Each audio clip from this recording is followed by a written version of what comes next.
What if there was one quality that could lead to a 4x increase in ankle injuries in soccer players, a 2x increase in hurling and Gaelic football players, and actually predict ankle injuries and ankle problems in basketball players?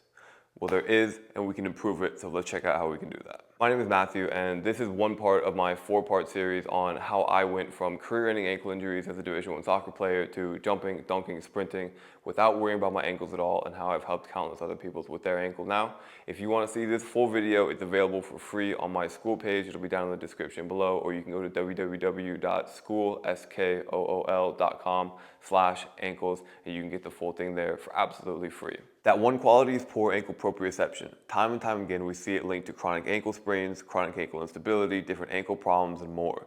But what really is ankle proprioception, and what does this actually mean? So if you look on a website like WebMD, it'll tell you that proprioception is your body's ability to sense movement, action, and location. Basically, you have a whole bunch of sensors throughout your body, in your skin, in your muscles, in your joints, and in your connective tissues that report back to your brain on the load on the muscles, the movement and position of your joints, and if anything is touching you. And a good way to think about proprioception is trying to tap your fingertips together with your eyes closed. So you'll notice that it'll be a little more difficult than if you were looking at your fingertips, but you can probably still do it because you have the proprioceptive ability to understand where your fingertips are in space and how they're moving. And even if you don't perfectly center them on your first try, the feeling of the fingertips touching together will probably allow you to recenter them pretty quickly. That's also a part of proprioception. But I think a better way to think about this, especially when we relate it to the foot and the ankle, is to call it feel. How well can your foot feel the ground? How well can you understand how it's positioned in space, how it's moving in space, etc.? Your body takes all of this information and combines it with information from your visual system in your eyes and your vestibular system in your inner ears that tracks how your head is moving in space. And that's how your body creates stability and balance at all times. So to give you an example of how all of this works, if you take walking as an example, when you shut your eyes and you try to walk straight forward, you're gonna have a really hard time walking in a straight line because you don't have a target to base off of and you don't have a target to walk towards. For your vestibular system, if you were to spin around in circles and you get really dizzy, you're gonna have a really hard time, again, walking in a straight line, but you're also probably just gonna fall over because the information in your inner ears is telling you that your head is all over the place and your body's gonna try and make corrections for corrections that don't actually really need to happen. So that's gonna cause a problem there. And the proprioceptive system is a little bit harder to describe in gait, but if you imagine that your leg fell asleep, you've been sitting on it for a while, and you get up and you try and walk, and you have a really difficult time, you might not be walking straight, you have a hard time using that leg, that's kind of a blocking of the proprioceptive input from your leg. It's the same thing that if you go to the dentist and they give you numbing shots and you try to eat something afterwards and food is falling out of your mouth and you're biting your lip, that's blocking of proprioceptive input. So your body is constantly using all of these 3 systems together to reflexively keep you safe by making corrections without you even thinking about it. A good example of this is if you're walking down a set of steps and you thought there was one more step than there actually was, and you reach to take that step down, but your foot hits the ground and your whole body tenses up. That's a reflex from your proprioceptive system feeling the ground before it was expecting to, and your vestibular system feeling a stopping of movement before it was expecting to. So it tenses up your whole body to try and keep you safe. Another example of this would be if you're just walking around and you step on something you didn't know was there, you'll feel not only your foot and ankle tight up, but probably your whole body trying to keep itself safe. The issue is that a lot of people develop problems with this after ankle injuries because we know that the sensors in your foot and your ankle after an injury will start to not only send less accurate information back up to your brain, but it'll also send it slower, which slows down your reaction times and your reflexive times. So why is this important? If we take it as an example to the very end of a lack of feeling in the foot and the ankle, if you're thinking you're walking and you think you just are walking normally and you're gonna contact the ground straight up and down, but really your foot is all the way inverted like that, and you step down with all of your weight, you're gonna be in a bad spot for an ankle sprain. Or if we think about a foot that has a hard time pushing through the whole foot, like a lot of times after an ankle sprain, this is something that I dealt with for a long time. You have a hard time pushing through that outer edge and the ball of the little toe. You're either going to be in a position where you're more likely to roll it to the outside, or you're going to know that you can't put pressure through that outside and you're going to put more of it on the inside, and you might end up with a chronic issue on the inside of the ankle like I did. Or if you do end up in this position of an ankle sprain, the longer it takes for your reflexes to kick in and pull you either back to neutral or to pull your leg up off the ground, the harder it's going to be to prevent an ankle sprain, and likely the worse it's going to be. So all of this together can end up with chronic ankle sprains, ankle instability, different other chronic and non-chronic issues, and all of these different things together. So How do we actually improve on the feeling of our foot and ankle? Well, I've got 3 ways to do it. So first is stability, and this is one of the most common ways that people are given to work on ankle proprioception and ankle stability, but I don't think that most people do it the right way. So the most common way that people are given to work on stability and proprioception is with instability training, and that could be on a Bosu ball, could be on an ankle disc like this, or really just any other kind of unstable surface. But this isn't actually doing what we think it's doing, and this is why. Your brain is smart, and it will shift the responsibility for balance between systems and between parts of the body based on whatever information is most reliable and accurate at that time. This is called sensory reweighting. And let me give you an example. So if we go back to the touching your fingertips with your eyes closed example, well, if you open up your eyes and you just watch your fingertips go together, you don't need your proprioceptive system very much, because your visual system, what you're seeing with your eyes, is more reliable and more accurate and faster. So the problem is that we know, as we mentioned a minute ago, that after an ankle injury, you start to get not only less reliable information, but you start to get that information slower. But another way to create unreliable information is by adding instability. It's kind of like the boy who cried wolf. Your visual system seems pretty stable and your head isn't moving very much, so your vestibular system seems pretty stable, but your ankle is screaming and yelling that all these reflexes need to kick in and that your body is not safe and that we're going to fall over. So what does your body do? It stops listening to your foot and ankle so much, and it starts to rely more on your core and your visual and your vestibular and other systems to keep your body stable and keep you balanced, which isn't the worst thing in the world. But if we want to train our ankle proprioception, we've seen studies that as you add instability under the foot, your body starts to use the foot and the ankle less, and it starts to use the core more. So your body is actually being taught to use the foot and ankle less to keep your body stable and train the foot and ankle proprioception less compared to the rest of the body. But we can actually use this sensory reweighting to our advantage. So if we know that instability and unreliable information has our brain shift the responsibility away from those areas into more stable and more reliable areas, we're going to want to use the most stable surface possible for our foot and ankle and create instability elsewhere. So we're going to want to do this on flat ground, ideally without shoes on, because that foam in the bottom of your shoe is actually going to create a little bit of extra instability.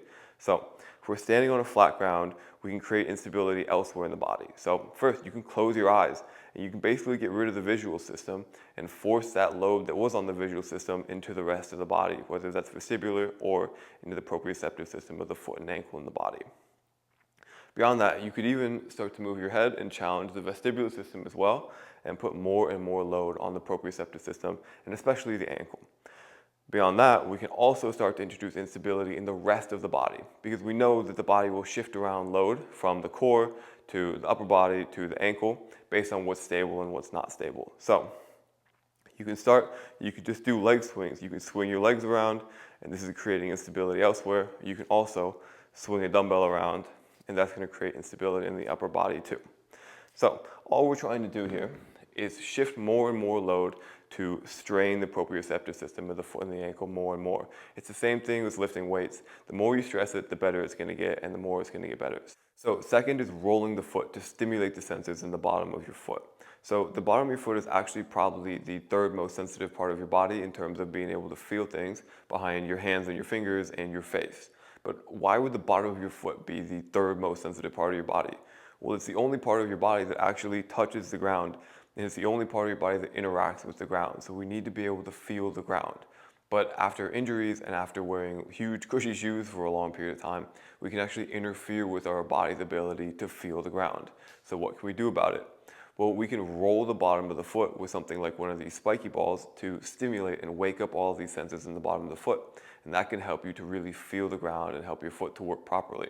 So I like using one of these spiky, this is a NeuroSpike ball, and I like it because it has these little spikes that can actually reach the second layer of skin that houses all of the sensors in the bottom of your foot. So ideally you would have something spiky like this, and I have a discount code that you'll see in the equipment page, but you can also use something like a lacrosse ball or a tennis ball or something. It won't work as well, but it will get you some results. And we're not doing anything crazy here. We're actually really just rolling out the whole bottom of the foot.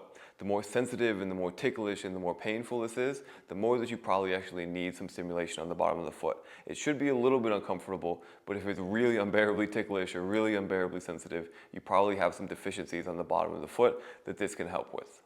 So one of the most common things that I see with people that have ankle problems is that they have a hard time using the whole foot.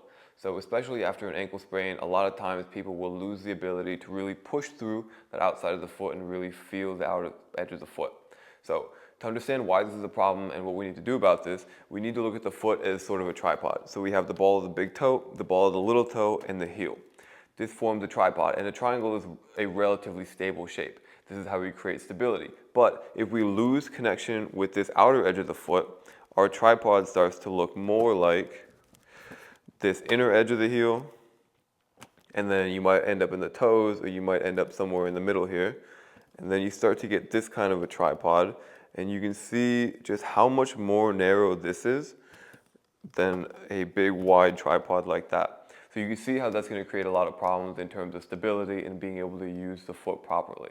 So what can we do about this? My favorite way to work on this is to use relatively normal exercises, but just put a little bit of a twist on how we do it. And it's shown to be really, really effective for me and other people that I've worked with. So the first thing we're going to need is, I like to have a little wedge like this. This is one of the Anatomy in Motion wedges. You could literally use a sock. You can use honestly anything. You just have to have something to put under your foot.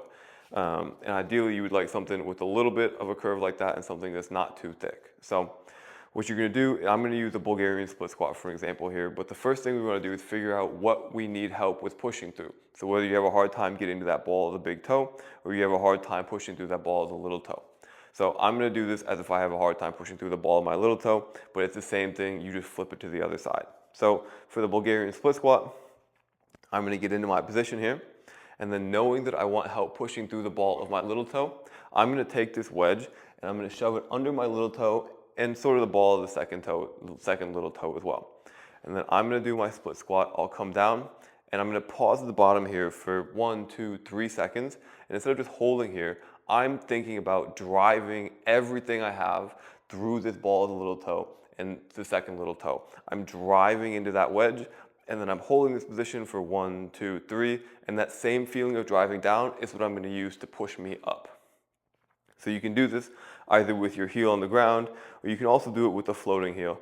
Either of those are totally fine, but you might be thinking, why are we using something like a wedge, and why are we actually pushing our weight off of that ball of the little toe? The short answer is, you're not pushing your weight off of it, but the reason that we're putting something under the area that we want to be pushing through is because it gives us a little bit more to push into. So instead of just pushing straight into the ground, we might have a hard time getting a feel for the ground. But if you actually elevate that part of the foot a little bit, it gives you a little more room to drive down into with it. And we can do this with any kind of exercise. It could be something like a hinge, it could be a squat, preferably it'd be a single leg exercise, but you can really do this with anything that we are pushing through the ground and we want to work on our ability to push through a whole foot. You can even do this with the balance and think about pushing through that ball of the little toe or the ball of the big toe as you're doing your single leg balancing. So one thing that you might have heard me in the past say is that a lot of people have a hard time getting to that ball of the big toe on a calf raise, and you might be thinking, Matthew, why would you be pushing all of your weight through that ball of the little toe and neglecting the ball of the big toe that you've talked about as so important for moving forward and being athletic and fast? It is still important. We do still want to feel the ball of the big toe. What we don't want to do as we're doing these is drive so much weight through that ball of the little toe that we lose the ball of the big toe in the heel. But this is more of a feel versus real scenario. This is a common golf thing. If you've played golf or had golf instructions before, people have talked about what you feel is not actually what's happening a lot of times. So you'll feel like you're pushing only through that ball of your little toe, but if you had a force plate under you, I would almost guarantee that you have a pretty standard distribution of weight throughout the foot. Maybe a little bit extra on that ball of the little toe, but when you start to do things without thinking about it, it's going to sort of correct and you're going to have a proper pressure. So what we were trying to do is over-exaggerate it now to make up for the under-exaggeration that it was before. So we're trying to balance it out with that, and we're really just trying to put something under that edge of the foot, get here, drive, drive, drive, rebuild that neurological connection with the outer edge of the foot or the ball of the big toe or whatever we need to work on. And that's going to help us really to be able to feel the whole foot and use the whole foot as we're doing different movements. And another aspect of proprioception and feel that I should mention is that the more we take the foot and the ankle through a full range of motion, whether that be up and down, side to side, all these different ranges of motion, it's going to be helpful for improving our proprioception as well. But we're going to talk about that in the next video, the mobility video that is coming up right now.